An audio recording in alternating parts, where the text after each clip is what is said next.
Mio M3, convert natin ng Aerox handle switch para may hazard, tsaka may on-off switch yung kanyang park light. So, ito na. Nakalas ko na yung stock handle switch sa kanan. Yan, so ikakabit lang natin ito. Yan. So ito yung stock ng Mio M3.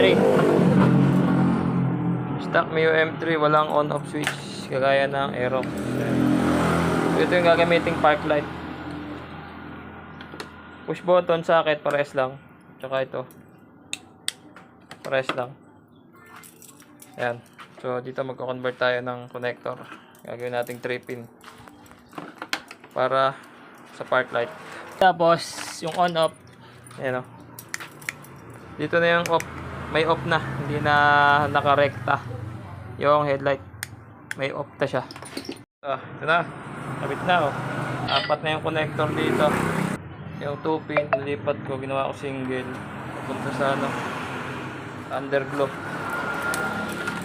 Yun, underglow park light, pati sa likod meron. May underglow kasi ito. Yun o, ulit pula. Yun lang, input, tapos push button. Ito yung input na ginawa ko, ginamit ko sa park light, sa underglow. Galing sa brake light, brake switch. Ginawa akong 3 pin. Yung 2 pin na to, nilipat ko dito. Ulit akong 3 pin. Kabila naman. Ito na. Signal. Kaliwa kanan.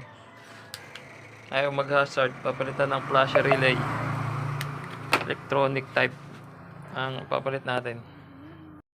Na, tapos na. Palitan na rin ng flasher. Hazard tayo.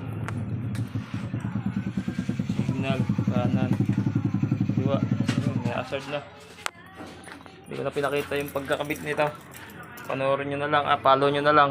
Last message kayo kung gusto nyo makakita kung paano, malaman kung paano ikabit. Alright, yun lang. Peace out.